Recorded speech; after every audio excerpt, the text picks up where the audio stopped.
New Zealand भैया final पहुंच गए हैं। मतलब नॉकआउट मुकाबले होना तो फिर काम का जो दूसरा नाम है, एकदम काम एंड कंपोजर का दूसरा नाम इज न्यूजीलैंड।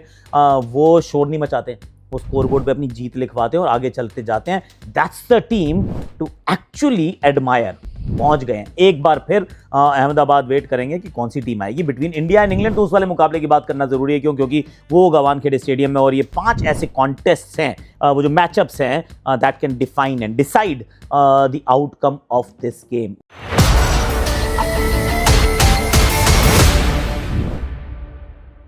अल्ट्राटेक देश का number 1 cement presence hashtag Akashvani में आप सभी का हाथ जोड़ के गले लगा के स्वागत है। कैसे आप लोग? आई रियली होप कि आप अच्छे होगे और तारीफ कर रहे होगे यार। सी न्यूजीलैंड की जो सबसे खूबसूरत बात है ना, ये कि एक तो they are the good boys of international cricket. Everybody loves them. दिल से उनके लिए दुआएं निकलती हैं कि यार ये बंदे इतने अच्छे हैं, ये क्रिकेट इतनी अच्छी ब्रांड की खेलते हैं। जब ये जीतते हैं तो ये ऐसे कोई ओवर द टॉप सेलिब्रेट नहीं करते, जब ये हारते हैं तो ये ऐसे कोई शक्लें नहीं उतार लेते। वो कहते ठीक है यार, जिंदगी है, जीत भी सकते हैं, हार भी सकते हैं। और फिर आप एक परत को उतारते हो, फिर देखते हो कि यार इस देश में तो भेड़ें ज़्यादा है, इंसान कम है। मतलब actually mate is the reality, I am not making this up. बहुत खूबसूरत देश है ये, बहुत अच्छा ब्यूटीफुल है। कभी जाने का मौका मिले तो प्लीज़ जाइएगा। पर यहाँ भेड़ें ज़्यादा हैं, लोग कम हैं। और उन लोगों में से कुछ मुट्ठी भर लोग हैं जो एक्चुअली क्रिकेट खेलते हैं। उनमें से भी जो लोग हैं वो कुछ और कम लोग हैं जो एक्चुअली नेशनल का कॉन्ट्रैक्ट, सेंट्रल कॉन्ट्रैक्ट लेते हैं। बाकी चले जाते हैं। बाकी कहते हैं नहीं सर, सस्टेनेबल नहीं है, बहुत महंगी ये कंट्री है और हमें अपनी ज़िंदगी बनानी है। तो फिर बड़ी जल्दी कॉन्ट्रैक्ट छोड़ने को तैयार रहते हैं कि this is the reality. And you know what, उसके बावजूद ना तो न्यूजीलैंड क्रिकेट शक्लें बनाते हैं, ना उनको पीनलाइज करते हैं, ना वो जो खिलाड़ी खेल रहे होते हैं कि वो सोचते हैं कि यार ये हमें छोड़ के चला गया, अब चाहता है फिर वापस आ जाता है। They feel nothing, they say it's okay यार, we all understand each other. That is why they are the most wonderful cricketing nation. फिर ये पहुंच जाते हैं नॉकआउट मुकाबले में। कैसे प्रेशर को अब्जॉर्ब करना है, मोमेंट को आइडेंटिफाई करना है और फिर वो स्कोरबोर्ड पे अपनी जीत लिखवानी है। You need to actually admire what they do. बहुत प्लानिंग करते हैं, पैनिक नहीं करते, प्लानिंग करते हैं, प्रिपेयर करते हैं और उस प्रिपरेशन को इन्होंने करके दिखाया। इनफैक्ट इस मुकाबले के अंदर फिन एलन से शुरुआत नहीं करूंगा, मैं आपकी बॉलर से शुरुआत करूंगा कि बहुत रेयर ऐसा होता है कि एक बंदा दूसरा ओवर डाले इनिंग्स का, 2 विकेट चटका दे on back to back deliveries on a hattrick हो और उसके बाद वो ओवर ही ना डाले। क्यों? क्योंकि मैकॉन्की को सिर्फ एक काम के लिए रखा गया था। आपने क्विंटन डिकॉक और रायन रिकल्टन को आउट करना है, उन्होंने कर दिया। आपने कहा आपका काम समाप्त सर, जाइए घर जाइए, नो प्रॉब्लम। उसके बाद सही जगह पे गेंदबाजों का इस्तेमाल करना। नीशम का एक और महंगा दूसरे में फिर लेकर आते हैं, थोड़ा लेट लेके आते हैं, 1 विकेट वो चटका जाते हैं। लॉकी फर्ग्यूसन को लाते हैं, वो विकेट चटका जाते हैं। I mean the beautiful way of using the resources. हमने वो साउथ अफ्रीका की बहुत तारीफ की थी वेस्ट इंडीज़ के सामने, भारत की तारीफ की थी वेस्ट इंडीज़ के सामने, पर this was a master class again. इस बार सैंटनर की बारी तो बहुत खूबसूरती से ना पकड़ते गए, जकड़ते गए। साउथ अफ्रीका को थोड़ा सा क्रेडिट हम ज़रूर देंगे कि जिस तरीके से बाउंस बैक करते हैं, फिर चाहे वो ब्रेविस और मिलर की साझेदारी थी हमारे अगेंस्ट, या फिर यहाँ मार्को यानसन, ब्रेविस और ये बीच में इन्होंने ट्रिस्टान स्टब्स, इनके साथ जो कोशिश की कि चलो एक टोटल तक पहुँचते हैं जहाँ से लड़ाई की जा सके। It was good, but 169 was never going to be enough, right? Marco Jansen, दोनों हाथ से थम्स अप है। इस समय विश्व का सबसे बेहतरीन ऑलराउंडर हार्दिक पांड्या और मार्को यानसन में से कोई है। बैटिंग ऑलराउंडर में भी Hardik, bowling all rounder it has to be Marco Jansen, पर जो अर्धशतक था ब्रिलियंट। 169 ना 169 आपने बना दिए हैं। ऐसा लगता है कि इस पर लड़ाई हो सकती है। वो पिच है जिस पर थोड़ी सी बॉल धीमे आ रही है, ये वो पिच है जिस पे शायद क्योंकि इतनी स्ट्रगल हो रही है, 77 पे 5 हो गए, 77 था 5, 70 something for 5 in the first 10-12 overs, 11 overs actually. उससे पहले 5 आउट हो चुके थे। पर जब सामने से आते हैं फिन एलन और साथ में होता है Tim Seifert, I mean take a bow sir, I mean how sir. मौका एक प्रेजेंटेड बाय अल्ट्राटेक, देश का नंबर 1 सीमेंट। ये एक्चुअली फिन एलन ही तो है। 33 गेंदों में शतक जड़ दिया उन्होंने, 33 बॉल 100 यार। आई मीन ऐसा कोई करता है क्या? ये कई रिकॉर्ड इन्होंने तोड़ दिए, रिकॉर्ड पे रिकॉर्ड पे रिकॉर्ड पे रिकॉर्ड तोड़ते ही गए हैं। और मज़ेदार बात यह है कि ही वॉज नॉट दी अग्रेसर। बैटिंग जो थे वो टिम साइफर्ट पिटाई करनी शुरू की थी। ये आराम से दूसरे एंड पे देख रहे थे कि तू मार ले, चल कोई बात नहीं, तू मारता जा। पर उसके बाद जब मारना शुरू किया है इन्होंने, फिन एलन के मारने की जो अच्छाई है ना, जो तरीका है, ये सीधे बैट से मारता है यार, ये सामने टारगेट करता है यार। और ये पेस हो या स्पिन हो, ही गोज डाउन टाउन। कभी कभी ये रचनात्मक शॉट भी हैं, वो इम्प्रोवाइज भी करते हैं, इनोवेट भी करते हैं, पर जो majority of runs down the ground बनाते हैं। और इस वजह से बहुत कंसिस्टेंट है Finn Allen. In fact you through a lot of things at him, कि आपने स्पिन भी कराई, आपने फास्ट बॉलिंग भी कराई, पर देयर वाज वन मोमेंट। कभी होता है ना, एक मैच का एक मोमेंट होता है, एक लम्हा होता है, एक ओवर होता है जो आपको बता देता है कि यू हैव रिजाइंड।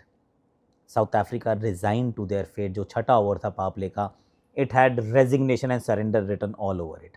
और I will tell you why. क्योंकि कॉर्बिन बॉश आते हैं, छोटी बॉल छोटी बॉल छोटी बॉल, 6 4 6, ऊपर ऊपर ऊपर, no slower one, no yorker का प्रयास, नथिंग। और उनके आसपास कोई नहीं आ रहा था, ना कप्तान आ रहा था ना बॉलर आ रहे थे। आई थिंक 5th या 6th बॉल पे शायद कोई आया था, पर इट जस्ट टोल्ड अस कि खत्म, दैट्स इट। क्योंकि किसी को भी पूरी तरीके से क्षति पहुंचाने से पहले, हराने से पहले उसको मानसिक तौर से हराना होता है।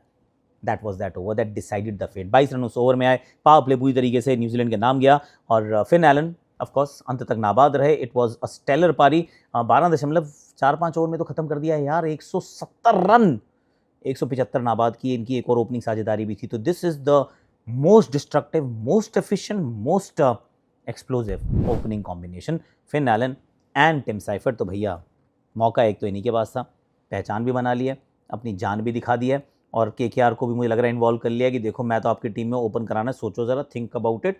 हाँ, क्योंकि टिम साइफर्ट भी मेरी टीम में है, वैसे हम सब यहीं खेलने वाले हैं, ये पिच हमें समझ में आ गई है, देख लो, सोच लो। So from all POVs I mean Finn Allen is the guy to admire. तो ऐसी अपनी पहचान बनाई जैसे फिन एलन ने बनाई बल्ले के साथ। टिम साइफर्ट की भी थोड़ी बात कर लेते हैं। सी फ़र्क दोनों में क्या है कि ना, एक फ्लैट बैट से मारता है, that is Tim Seifert, Finn Allen सीधे बैट से मारते हैं, पर दोनों बहुत एक्सप्लोसिव हैं।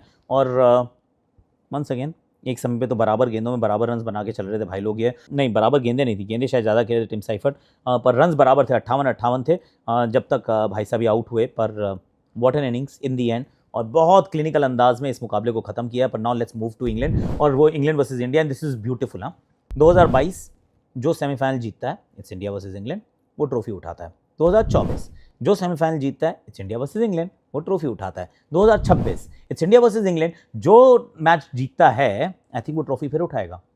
This is what it is, I am telling you. 1983 में जो पहली बार भारत ने विश्व कप जीता था, उसमें भी इंडिया वर्सेस इंग्लैंड सेमीफाइनल, जो टीम मैच जीती ट्रॉफी उसने उठाई है।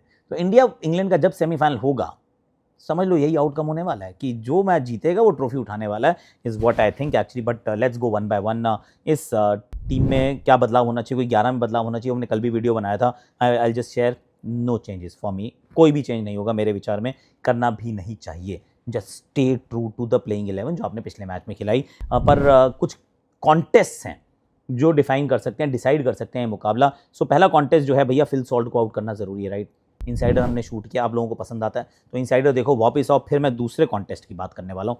वानखेड़े का मैदान, एकदम से सपाट पिच, वो लाल मिट्टी में वो जो अतिरिक्त उछाल होता है। अब करना क्या होगा, सबसे पहले तो फिल सॉल्ट रन्स कहाँ बनाते हैं। तो फिल सॉल्ट जो है वो 36% जो अपने छक्के लगाते हैं पेस के सामने मिड विकेट रीजन में बना छक्के लगाते हैं। इनफैक्ट उनका बल्ला उठाने का तरीका भी कुछ अलग सा है, एकदम ऐसे बेसबॉल के खिलाड़ी की तरह खड़े रहते हैं और फिर आगे वाला पाँव खोल के अपने शरीर को इस तरीके से घुमा के उधर छक्के लगाने उनको बहुत पसंद है। यानी कि ऐसी कौन सी गेंदें होती है जो वहाँ जाती हैं, तो थोड़ी सी बैक ऑफ लेंथ डिलीवरीज होती हैं जिनको आप आसानी से उस तरफ मार सकते हैं, क्योंकि आप उछाल को ट्रस्ट कर सकते हैं। Of course is an English batter, right. परिस्थितियां उनकी वानखेड़े से बहुत मिलती जुलती भी होती हैं, तो वो एक काम है, इस वजह से IPL में भी उनके आंकड़े अच्छे रहते हैं, जहां जहां पे पिच में उछाल रहता है। This is where he wants to go. पर अब आउट होने का तरीका क्या है, मज़ेदार बात यह है क्योंकि वो बल्ला ऐसे उठाते हैं, क्योंकि वो पैर बिल्कुल सामने इतना ही रखते हैं, यहाँ गैप बहुत लंबा बनता है, बैट और पैड के बीच में गैप बनता है, और 3 स्टंप्स के बीच में अगर गेंदें समाप्त होती हैं तो हमने उनको बहुत बार आउट होते देखा है। उसमें वो स्लोअर वन भी हो सकती है, उसके अंदर फुल डिलीवरी भी हो सकती है। जो बैक ऑफ लेंथ डिलीवरी अगर है और उसमें उछाल मिल रहा है, वेस्ट से थोड़ी सी ऊपर जा रही है गेंद, is going to smash you, तो लेंथ वो ढूंढनी है जिसमें गेंद 3 स्टंप्स के बीच में समाप्त हो। ये तो हुआ गेम प्लान नंबर 1। अब दूसरा गेम प्लान जो फिल सॉल्ट के लिए होगा वो है बाउंसर।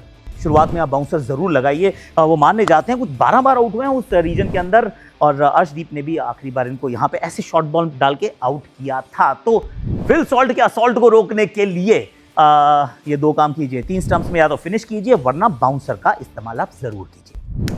बॉबी साहब, आई मीन ब्यूटीफुल, कैसा लगा बताना जरूर। सो दूसरा जो कॉन्टेस्ट मेरे जहन में आता है वो है संजू सैमसन के सामने जोफ्रा आर्चर। 2-3 बार आउट कर चुके हैं, शॉर्ट बॉल से आउट करते हैं। इस मैदान पे भी शायद इन्होंने ही आउट किया था जब पिछले साल वो सीरीज़ हुई थी, उस सीरीज़ में शॉर्ट बॉल से जोफ्रा के सामने 2-3 बार आउट हुए थे। Is that a problem? Contest है, प्रॉब्लम नहीं है। आई विल टेल यू क्यों प्रॉब्लम नहीं है। ऐसी कॉन्टेस्ट इसलिए है कि वो संजू की ईगो से खेल रहे थे कि बाउंसर मारो, Sanju is an attacking batter, वो मेरे पीछे जाएगा ही जाएगा, पीछे 2 फील्डर रखो and Sanju doesn't take a backward step. But that was that Sanju. ये वाला संजू जो हमने पिछले मैच में देखा, वो मैच्योर है, वो कंसिस्टेंट है, वो happy to absorb the pressure है।